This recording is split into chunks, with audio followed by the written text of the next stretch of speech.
मी बाबासाहेब मोहन पवार पाटील, मुक्काम पोस्ट अंकोली, मोहोळ तालुका, जिल्हा सोलापूर। मी ह्या ठिकाणी एक दिवसीय लाक्षणिक ठिय्या आंदोलनासाठी बसलेलो आहे।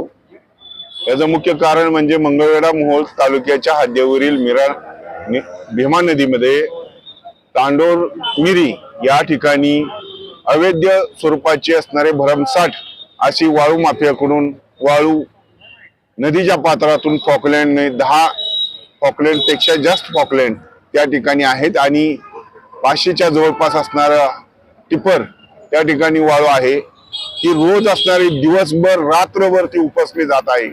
कुठल्याही प्रकारचं शासकीय नियम त्या ठिकाणी नाहीत। कुठल्याही असणाऱ्या गाडीला कुठलाही कोड नाही, बिल नाही, कुठल्याही प्रकारची पावती नाही। अशा प्रकारचे असणारे ते तिथं अमाप लूट चालू आहे। तो असणारा तांडूर मिरीच्या ठिकाणचा वाळू ठेका बंद व्हावा, तसेच त्या ठिकाणी ह्या वाळू माफिया आणि जे प्रशासन आहे, जे अधिकारी आहेत त्यामध्ये जिथं नेमून दिलेले त्या लोकांच्या सहमतीनं हा असणारा शासकीय व नैसर्गिक असणाऱ्या भारत सरकारच्या महाराष्ट्र शासनाच्या हक्काचं जे काय असणार वाळू आहे, सामान्य लोकांच्या हक्काची वाळू आहे, त्या वाळूवर हा नैसर्गिक असणारा दरोडा टाकला गेलाय आणि त्या दरोड्याला महाराष्ट्रातले नव्हे तर पूर्ण असणारे आत्ताचे पालकमंत्री यांचा सुद्धा असणारा सपोर्ट आहे। त्यांना विचारलं गेलं तर अनेक अधिकारी कुजबूज करतायत की आमच्यावर सुद्धा दबाव आहे, कुठलेही ट्रक आम्ही पकडू शकत नाही। त्याचबरोबर प्रशासनाला मी त्या दिवशी असणारे SP साहेबांना भेटलोय, कलेक्टर साहेबांना पण भेटलोय, खान आणि गौण असणाऱ्या अधिकारी मॅडम आहेत त्यांनाही जाधव मॅडमना भेटलोय, परंतु हे सर्व लोक गप्प आहेत।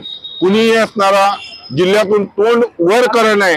ते सर्व लोक गुंड दादागिरी करणारे अशा स्वरूपाचे आहेत आणि त्यांना आताच्या ह्या राजकीय लोकांनी हस्तक बनवलंय आणि निसर्गाची लूट चालली आहे।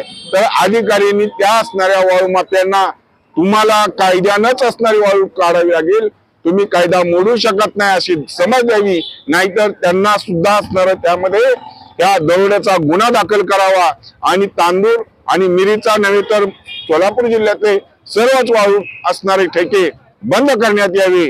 या एका उद्देशानं, सामाजिक उद्देशानं, निसर्गाची हानी रोखण्यासाठी आणि नदीची हानी रोखण्यासाठी हा असणारं एक दिवसाचं लाक्षणिक उपोषण संविधानिक पद्धतीनं करून त्या सरकारला लक्षवेध करण्यासाठी हा असणारा ठिय्या आंदोलन आहे।